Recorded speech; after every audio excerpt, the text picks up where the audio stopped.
Hey guys, it's Danny. Alrighty, today it's Sunday. We're just gonna have a discussion that I really want to have with you guys. I feel this is something I need to say at least for my peace of mind, but it's also kind of important.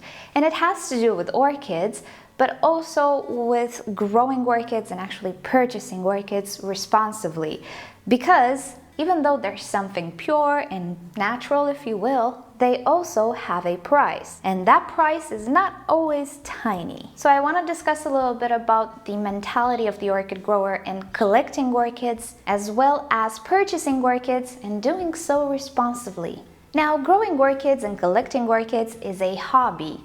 It's not a resource that we actually need, such as food and water or clothing or other things of the sorts that we actually need in our life. Even though we don't really need a hobby to survive, it is actually an important part of our life as well. Apart from keeping our bodies healthy, it's important to keep our mind healthy as well. The world we live in is kind of crazy, and it can put tremendous amounts of stress on us. And as you might know, stress can actually lead to all sorts of health issues. So hobbies in general are a means for us to distress. So for all intents and purposes, they are a healthy thing to have. However, it's not all that hard to transform a hobby into an obsession. And here is where the problems start. Now, in a way, I am afraid sometimes that through what I do here on YouTube and having this collection of orchids and purchasing orchids regularly, I pass on the wrong idea and I influence people sometimes to wish to have a big collection in a very short amount of time. And that is something I'm not actually trying to do. Here on YouTube, all of us are trying to show you a positive view. Because the purpose of our videos is not only to be informative or educational, but it's also to be a little bit entertaining, right? So most of the times the videos are positive, and then we start to joke around that we are orchid addicts or orchidaholics, that we're addicted to orchids, we buy orchids from shows online, how amazing this orchid is, and such and such. And well, those things are kind of purely for entertainment. We don't really mean them. We're not addicted in the proper sense of the word. Just because we think an orchid is extraordinary and it's the most amazing thing in the world, it doesn't mean it is the most amazing thing in the world. It's somewhere in between. It is part of our hobby, and of course we love orchids and we find them amazing, but it doesn't go beyond that. And that's the idea I wanted to elaborate right now.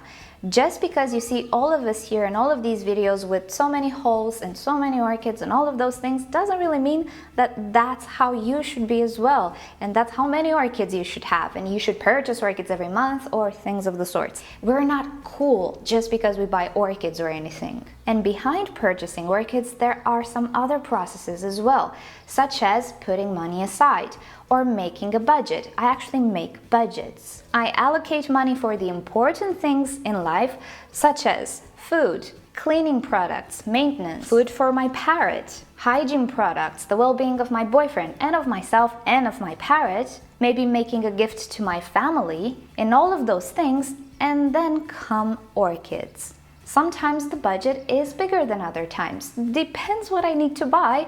Also depends how much I make in that month, because my salary is not constant. Depends if something breaks in the house or if we need a particular piece of clothing or stuff of the sorts. And that's perfectly fine. If we cannot buy an orchid we really like this month, it's okay. There's always next time. Orchids will not run out, trust me. Even though you won't see that particular orchid for months, it will reappear at some point. However, what worries me sometimes is that we might fall into the trap of obsession and actually give up on really important stuff just to buy some orchids. Now, as I was saying, having a hobby and purchasing orchids is okay as long as you don't take money away from really important stuff like food, hygiene products, or whatever you actually need in your life. If you need a suit for work, that's a priority as well, and no orchid should come above that.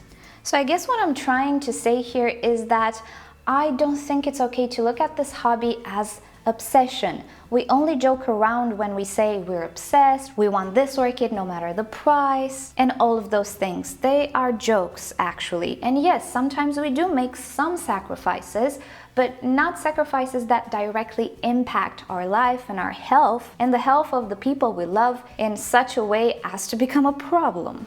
And deriving from this idea comes the sources that sell orchids. We have an abundance of sources, possibilities are pretty endless, and orchids have a price. Some are more expensive, some are cheaper, but there are also online auctions, which in my opinion are a little scary. And I'll tell you why. Now, first of all, please don't take this super serious. If you're already responsible and you are participating in auctions, but you don't bid more than your actual budget or more than you think the orchid is worth, that's okay. I'm generalizing a little bit the idea here. So what's the problem with auctions? Well, the bottom line is they encourage competition. And whenever people compete, they tend to put on the table as much as they have. And while in physical sports or intellectual sports, this is okay, when it comes to auctions, it's really not okay, because auctions are not actually competitions. The role of a competition is to test out abilities. So on the table, you will have your physical abilities or mental abilities that will compete with the abilities of another person. In auctions, you don't put on the table abilities, you put money. And money is not an ability, it's a resource that is limited.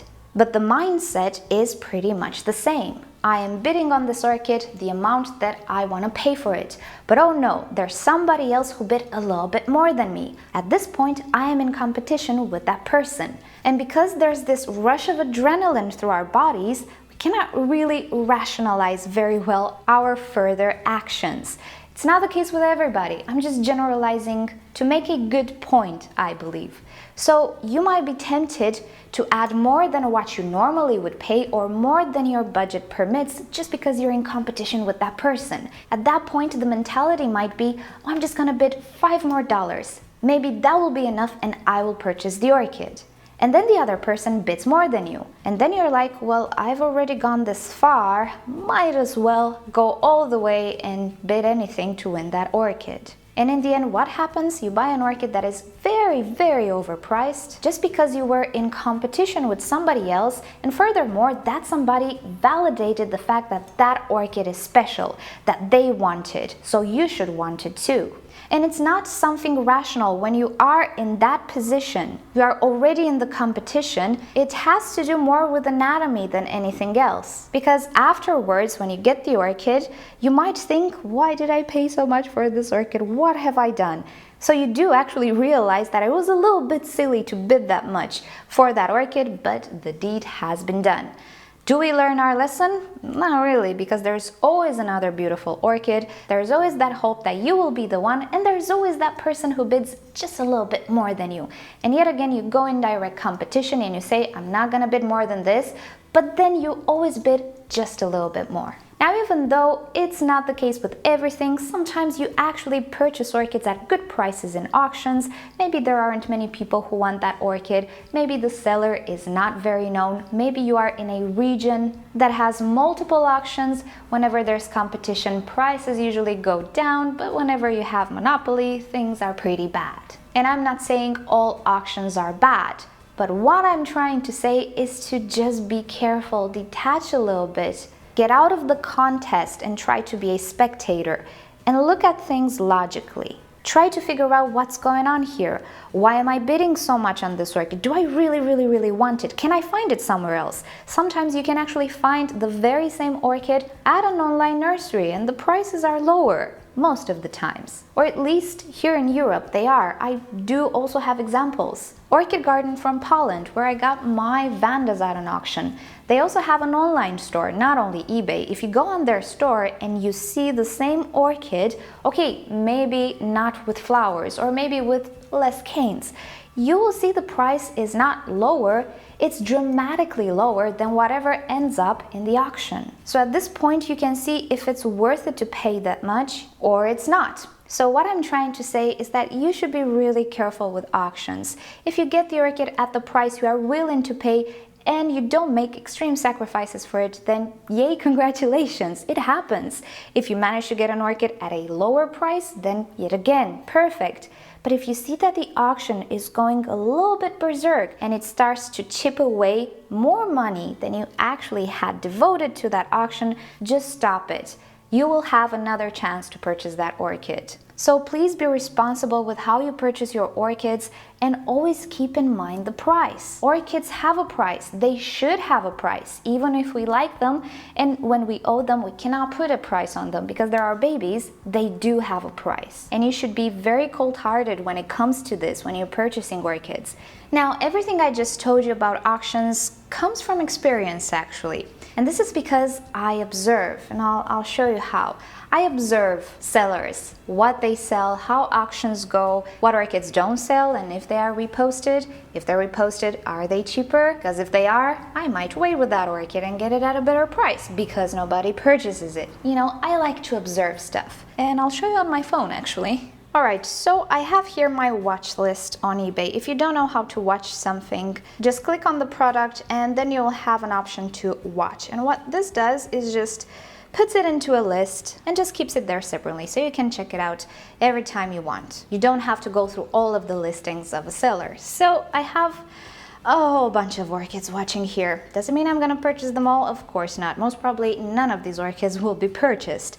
Of course, if I see an orchid that nobody bid it on, and if I bid €3 and I get it, of course I'm gonna get it, but that never happens. Anyway, I just watch.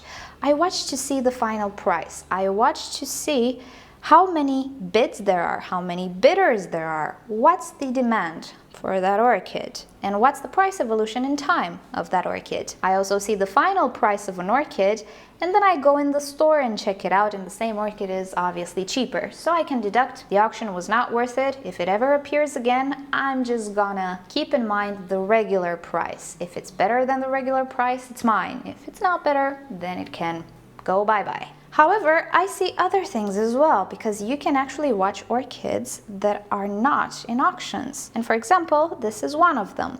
This is a seller from Germany that has a lot of orchids. Sometimes I'm interested really, but the prices are absolutely up the roof. This, however, caught my attention. Now, funny thing about this one, it was originally posted at 45 euros. I'm not sure it ever got sold, so now it has been reposted at 38 euros or 39. It's an improvement, right? Doesn't mean I'm gonna buy it. I'm just gonna watch it. If nobody purchases it and it gets reposted with a lower price, then I have all the reasons in the world to wait for it. Chances are it will eventually get to the price I'm willing to pay. Sometimes it does, sometimes it doesn't. However, by watching items, and I'm not going to show you this one because probably I'm going to get the seller in trouble, sometimes extremely bad things happen. So most sellers actually post a picture with the orchid you are receiving, most of them. And when you watch something long enough, you do have a mental picture of the actual orchid. Well, I was watching a Vanda, I think it was a tricolor, or Mimi Palmer, or something of the sorts, or Sanderiana. And it stayed in my watch list for a month or so. I had a really good image in my mind of the actual plant. This morning, I checked out a different Vanda from the same seller, and what do you know? The picture that was offered for sale was the very same picture that belonged, supposedly, to a different orchid that is no longer for sale right now. And I know very well the details of that orchid. So, whatever orchid was put up for sale had the actual picture of a different orchid. Now, what does that tell me? Well, maybe the seller made a mistake. Or maybe the seller is just joking around a bit. And my conclusion is this seller might be up to no good. Will I buy from that seller now? Absolutely not. It's enough doubt in my mind to make me not buy it. And the orchids are not cheap either, so that's another incentive to not risk so much money and get something that might not be what I wanted. So I think this is actually a good practice if you are a person who does shop a lot on eBay for orchids. And in the end, it might make you a little bit more responsible with spending money on orchids, and that can never be a bad thing. So bottom line of this discussion, be responsible with spending money on orchids. Keep in mind that having a big collection is not the latest cool thing in the world. And even though having various orchids is indeed really fun, you don't need to have them all in a day. Making wish lists, putting money aside, making a budget, letting some orchids that are not worth it go is something we all do. Nothing wrong with not being able to purchase some orchids. Nothing wrong with actually being able to purchase 20 orchids at a time. It doesn't really matter, because what matters is to use this hobby as a de-stressor, as a way to maintain your mind healthy as well, not only your body. So it would be a shame to actually spoil it with excessive things. I love watching people's hauls, I love watching different orchids, but at the end of the day, would I buy the same orchids? Sometimes no. I still enjoy watching how people react to them, how they look like, what other orchids are there in the world. I might not be able to afford them. That's okay, still enjoy watching that video. For me, it is a source of entertainment, a source of de-stressing. I'm watching the videos for entertainment purposes and also to get ideas. If one of the orchids I really like, I put it on the wish list. Whenever I find it at a decent price, I might get it. But not all orchids get on my wish list, and not all orchids need to be purchased right now. You know what I'm saying? And I think it is safe to end it here. Thank you for listening to me, and yeah, if you have something to say or to add to the discussion, just leave a comment down below. We can talk in the comments. So thank you for watching this video. Hope you have a relaxing weekend, and you know the drill. If you've enjoyed it, give this video a thumbs up. If you hated it, give it a thumbs down. Subscribe to my channel for regular orchids and plants videos, and don't forget to turn on notifications so you never miss a video. And with that said, I'll see you all next time. Bye!